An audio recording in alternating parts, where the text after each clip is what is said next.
Makadiko sekuru, kwakadiko kutsovani. Kuno kwakanaka chose, zuva zuva rapisa.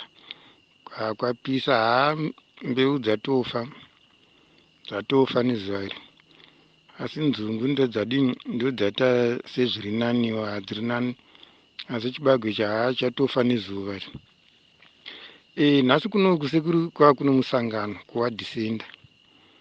Saka vanhu vangachinzi vanofanirwa kuti vanyogwe masero. Zvikanzi munofanirwa kunyora chacho vamuziva kuti ndeve ZANU-PF triple C mudii muvasiye. Nyaya yemavhoti yadini yabudirira. Yatobudirira sekuru mavhoti ariko gore rino. Atovako mavhoti. Saka vakutotanga kutokambena. Mavhoti ariko. Yabudira mavhoti yatobudirira. Patopuwa list yemadistrict ose ari 7 emasvingo province ari kuzofambiwa naMunangagwa achidi achikambena. Atotagwa nemazita acho kuzaka, Bhikita, Mwenezi, Chivi, Chiredzi. Kunoku kuchiredzi ari kuuya musi wa28 March kuchiredzi South ndoko ari kuuya Munangagwa. Saka vanga chitotaura kuti vanhu vose munenge muchienda ikoko. Saka musangano wacho wakatokura kutomanikidzira vanhu. Asi vanhu vazoti vabva pamusangano vangautaura zvavanoda kwete zvekufungidzira. Ndingangoti tiri pavo pamusangano. Vanonga vachibvunza kuti imi muri kutiudza zvekuvhota. Tafunga kuti matidana kuti muzitiudza kuti tigere sei muno munda tiudzei tiri kubvisiwe here. Saka panhu papa padii vapatsika-tsika.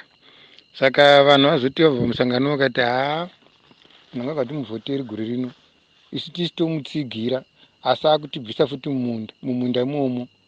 Zviri nandi toisa wacho wasingadi yeye. Saka mavhoti egore rino sekuru haana kumira musha. Vanhu vangachichinga kwete zvekufungidzira.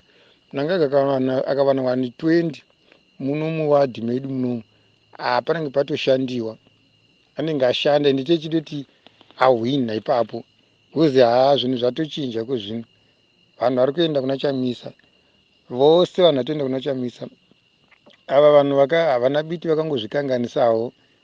Tava kundomora huchi apa. Vatoirasa zvavo nezvavakaita zvekuda kutengesa. Asi ivo vachidana musangano uyu havana kuudza vanhu kuti ndewe ZANU.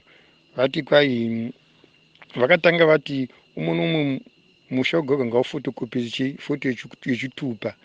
Toda kuzogadzira nyaya dzeminda. Saka vanhu vaenda ikoko svike zvinhu zvose zvinobva zvachinjiwa zvinakambotagwa. Vanhu vakafotokopisa zvitupa zvekuti vanhu vemafotokopi vanoita zvemafotokopi aya vakarova mari kuti zvekufungidzira. Vanhu vainda vane mafotokopi hapana chasvika chikatagwa kana zvemafotokopi ichocho. Vabva vatotaura zvemalekisheni vari kuya. Saka ndonga vangoona kuti vati vanhu musangano weZANU-PF uyai vanhu vangadini, vanhu vangauyi.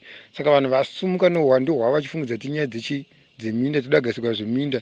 Izvi kana vazama kubvunza ipapo zvikatsikiwa.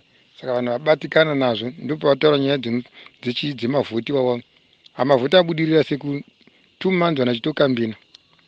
Hamene tikoko kwakamira sekutsona kuti vanhu vati vazvizive here. Kuno kuti atozivisiwa mavhoti atovoka kutovhotiwa. Asi date asati raisiwa vangotaura chete kuti kutanga March nopakutanga kukambeniwa. Vanhu vanofamba vachikambena. Chiredu vachiita nezva door to door zvikanzi vanhu vachasvika door to door vachikambena.